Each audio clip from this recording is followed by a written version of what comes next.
Hi, everyone. Last week, we talked about the four skills that I thought everyone should understand and develop to be really successful in 2026. And one of those was to embrace and understand how to use AI in your world, in your business, in your life.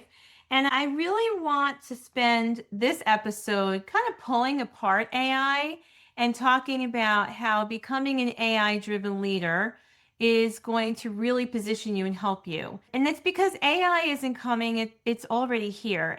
And I really believe that the leaders who thrive in the next few years are going to be the ones who know how to adapt and who can harness AI as a partner and not a threat. And I just want to say, I want to put the disclaimer out there. I am not your tech guru. I do not build software or write algorithms, but I do consider myself an adaptive leader. And I truly believe AI can help any of us be more productive, more creative, and more effective in what we do. And so today I just want to show you some things around the concept, maybe encourage you to embrace AI in a way that feels simple and easy for you to understand, and more importantly, relevant to you. And whether you've used AI or not, I think you're going to understand and get a lot out of this episode. And for me, I started using AI tools a few years ago, probably about 3 years ago, and it started with ChatGPT. And I use other things in my business and in my personal life, other apps and other productivity tools. But I just want to say that for me, again, this is just to inspire you and to help you connect with some ways to do what you want to do faster and easier. And I understand that for a lot of you listening, you might have more information and more knowledge than I do about AI. As I said, I'm not your tech guru. And others may have very limited knowledge about AI and its potential. And I really want to use this episode as an opportunity to explore our own curiosity about what AI can do for us. And I think that there might be some of you out there who are even skeptical about AI and maybe even have some fears. I attended a AI workshop in Seattle, Washington a couple of months ago, and there was a lot of conversation around that, a lot of honest conversation. There was one person in the group particularly who was really concerned about how AI was going to change our workforce, how it was going to change our education system. And I get that you might be fearful of that, but I will say this, there are always going to be things that change and disrupt us. When you think about the way that we farmed over 100 years ago, technology or equipment, machinery changed that. And we still had people who were devoted to being farmers as their passion and their career. Innovation and new inventions and the way that we use technology, it can change us and it can change how we do things, but it can be for the good. And I think we just have to be honest. When we think back in history, there are so many things that have evolved and changed. And when you think about even just the workforce today, I just read this recently. I think it said that 6 out of 10 jobs today did not exist in 1940. So, in less than 100 years, we've seen how we've adapted to the change. Here are some thoughts that I just want you to consider when you're thinking about this topic, or if you're going to address some of your concerns around AI specifically or technology in general.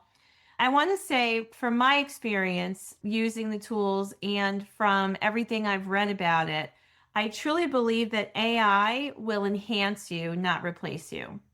And I think that it is going to augment and automate some of our skills and processes, but it will not automate you. So I'm going to say that again. It's going to augment and automate some of our processes, but it's not going to automate you. It's not going to replace you. And I think it's important for us to really embrace that because you're you and you're also more than what you do. And I just want that to sink in for a minute, right? You are who you are and you're more than what you do it in a day. And so again, last week's episode, I talked about being adaptable. And so that's really what this comes down to is that we have to be adaptable. We have to be willing to embrace change. And so how can AI enhance us? And yeah, maybe it's going to replace some things that we do, but that just leaves us room to do more or to do different things and to be more creative. And so that's exciting when I think of that. I think that your opportunity should always be, as a business leader and as a professional, is to focus on developing new skills, plain and simple. I think that we have to be learning based. We have to be willing to learn new things. And we have to know that our future is changing every day and that AI is here as part of that future. So our ability to thrive in an AI driven future is important. So that's why we have to learn and adapt. And I think that we have to also be willing to cast some vision that might be different than what we thought our vision was just a couple of short years ago. And so we have to be willing to shift our thinking. And as we've seen across history, we've shifted our thinking many times before from an industrial way of doing things or an industrial way of working toward now what AI has is created is bigger space for thought, bigger space for creativity. And I think that this AI driven approach means that we could spend less time in a meeting and more time creating solutions. I think it means that we could spend more time on bringing value and futuristic thinking into our organizations. And I think that we could focus on more high impact priorities. And that's an exciting thing that AI can provide for us. So at the end of the day, you have to ask yourself, what determines your success? Is it technology? Is it AI? I don't think so. I think it's how you think as a leader. I think that's what determines your success. Your thinking, plain and simple, your mindset is what's going to determine your success. So, your next step in all of this might be just to have an aha moment, just to be willing to say, okay, I get it. I need to think a little differently about this because once you start to think differently, a lot of other things can happen. And so when you have your aha moment, that's when you get to see AI in a new light. When you get to feel like it's something more relatable and remarkable. And when the light bulb or the aha moment happens, we've had that moment, right? When the light bulb goes off in our head and we say, oh, wow, this is great. That's what I want to encourage you to have is to have that moment where you could say, oh, yeah, I get it. I get it. This might be something great. How could I use this to my advantage? And your light bulb moment, your aha is your opportunity for inspiration that can lead to positive change. That's your catalyst. And that to me is very exciting. Now, if you want to create that aha moment, here's my suggestion. All you have to do is ask yourself this question. What is one thing I need to think through this week where I could use a thought partner? I shared with you last week that ChatGPT is that for me. It's a thought partner. And I love getting into conversations with chat and using it to help me strategize, using it to help me flush out ideas. And I actually prompt it to get ready for what we're going to talk about. And I often start a prompt with, I want you to think like my thought partner. I want you to act as my business strategist. And when I do that, it really sets Chat GPT up for that type of critical thinking. And I then go into, like, here's the situation, here's my question, here's the problem.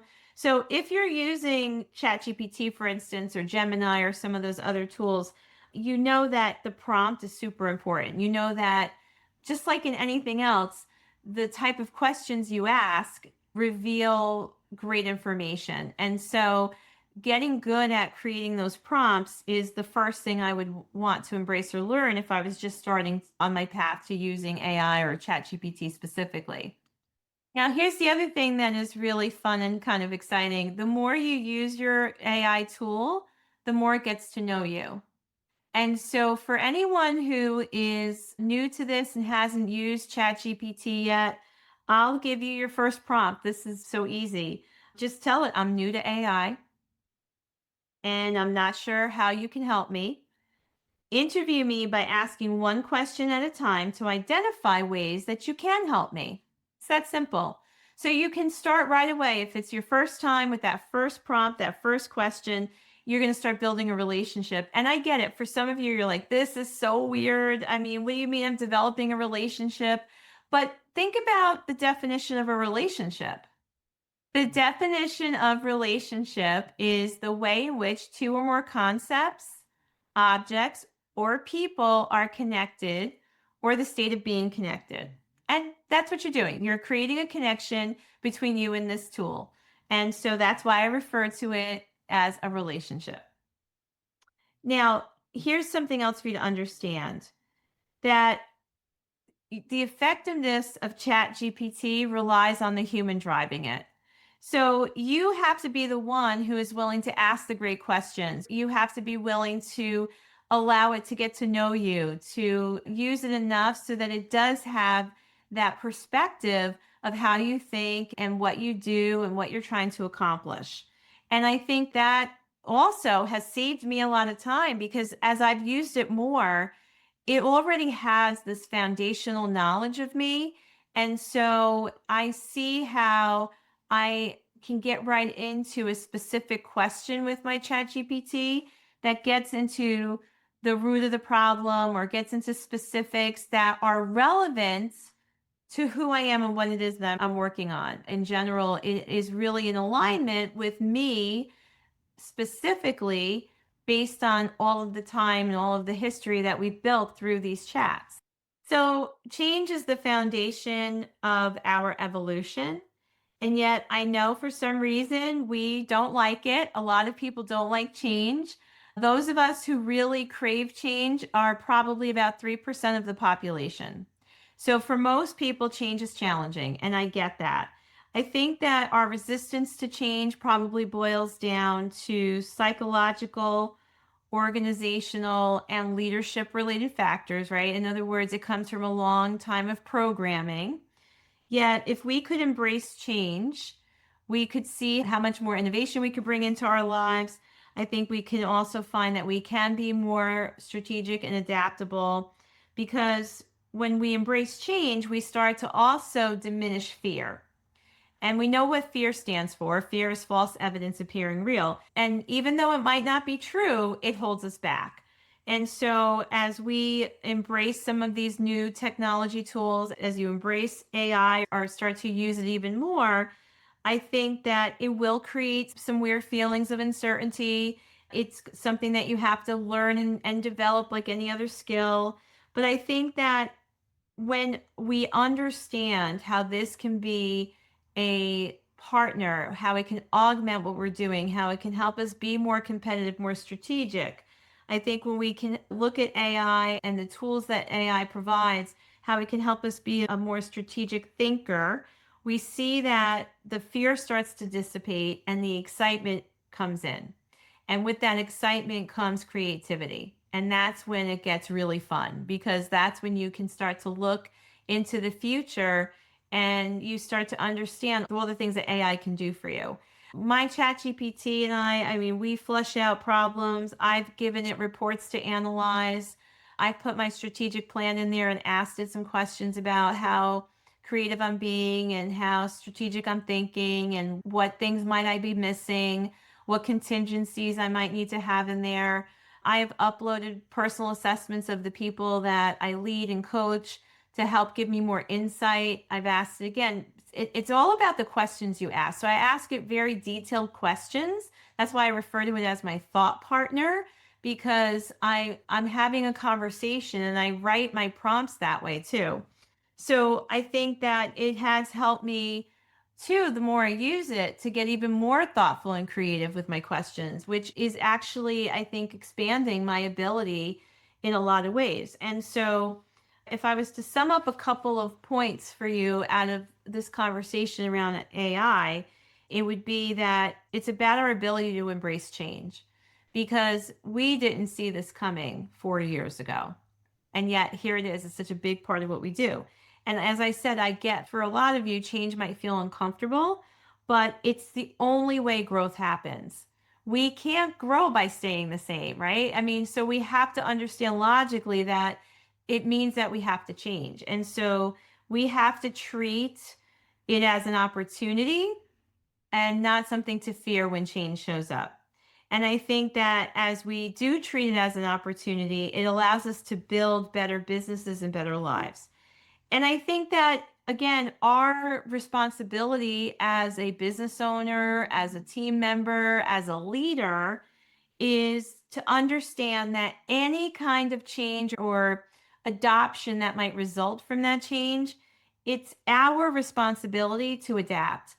And I think that it's our responsibility to adopt as well. And so, as a leader, we have to be in action and we have to practice the things that we know are true about innovation. And so, that means that if you're leading a team, you have to ask yourself, am I teaching this to my team? Do I have an expectation that my team uses technology and uses AI in their daily life too? Do I just suggest it, or is it actually a standard of practice? And I think that you have to also, as a leader, find ways to share information and communicate things that help people to adapt and think in a more innovative way, which will only build trust between you and the people you lead, because that's what's going to encourage them to follow you, because you're someone who is always embracing and really, in stride with things that are affecting the world around us. And so then you get to communicate that to them, and always communicate in a way that is transparent. So in other words, if you're not really using AI, just say so, and just say to your team, I was inspired to have this conversation with you. And I think that this is something that we all need to embrace and we all need to learn together, because I'm on the start line just like you are. So if that's true, then be honest about it. And I think that, as you uncover more reasons why this is a benefit to you, share that with them as well. Share maybe even your fears, but share it in a spirit that says we're going to debunk the fear and we're going to work through it. And we're going to be transparent about what we know. And we're going to be transparent about what we need to learn. And we're going to commit to evolving together. And we're going to learn this skill because I think it's important. And then really stick to that as a leader and create space in your environment, in your organization, that allows people to learn and grow and invest in future skills, right? So if you're a leader who helps their team to master valuable skills, then you're being a servant leader. You're developing people around you, which is something we talked about last week as well. And I think that when we do that, we're just empowering people to become the best version of themselves. We're empowering them to shape the future of our companies, our organizations. And I find that there's nothing more exciting than that. So when you give your people a role in building their own future and the future of your company, that's exciting. That also builds retention. So I think that's important. Another thing that is important to really embrace about this, as I said earlier, is that we have to be in pace with what the changes are. The train has left the station, so either you're on board or you're left behind. And so you have to ask yourself, am I on board? Am I on the train? Am I moving in the direction of all this innovation and change? Am I shifting? Am I pivoting in ways that help me to stay relevant? Am I focusing on the high impact priorities? And am I bringing my team along with me? Or am I assuming that they're just going to figure it out? Another element of effective leadership is your willingness to teach. You get to teach people how to think, and more importantly, you get to teach people how to be successful. So if this is resonating with you, then you have to ask yourself, am I teaching it to my team as well? And then finally, are we making it our priority to focus on the most high impact activities? Are we aligned with our goals? Are we looking at not only the goals, but what it will take to accomplish the goal? Do we have the resources? Do we have the personal skill sets? Are we leading people in a growth minded way? And because if you're going to get to the goal, you have to know you have all the tools and resources to do so. So those are some questions that I think as a leader we should be asking ourselves, and why I think embracing innovation, embracing technology and AI specifically is so important right now. And as you're preparing to get into 2026, I do believe that being an AI driven leader is going to be a relevant part of leadership conversations. And I do think that we have to understand the implication of that. And it comes down to knowing that if we could make more brilliant decisions in less time, what could we accomplish? What could we start to create in terms of product and services for the communities that we serve when we could make more brilliant decisions and think more strategically in less time? And I think strategic thinking is just a non negotiable for any business. And it does require deliberate, uninterrupted time to reflect. And so, using AI, again, as I said earlier, you're invested in the process. You have to be a part of the conversation, you have to be part of the collaboration with AI. And so, it will have a positive impact on your ability to think more strategically. And so I believe that this has hit home with a lot of you. And so I'm going to encourage you to figure out how you need to learn more about AI. There are a lot of resources out there. I've referred to a book that I found to be really inspiring for me, and that is The AI Driven Leader by Jeff Woods. So you may want to check that out. But I believe that there's so much more to ChatGPT than just helping you write good emails. I think that it truly is a strategic thought partner. The other thing that I love about it, it's ready for me 24/7. Unlike a lot of other people who sometimes you need to schedule time with them, you need to make sure that they're primed and ready for the conversation. When you recognize that AI has such incredible potential for you because it's always there, it's always ready, I think that gives you an edge too in this ever-changing world, which I think is pretty fun. So I do believe you found some inspiration in this. So whatever it is, whatever you connected with, just ask yourself this: what do I need to act on today? Maybe you need to learn more. Maybe you're going to buy this book I've referred you to. Maybe you're going to do some research with your own AI tool about AI. I mean, you can do that. That's what is so fun about this. And just remember, it is always about the power of a growth mindset. We cannot stay the same. We have to learn new things. And it doesn't matter if you've been in your industry for 3 years or 33 years.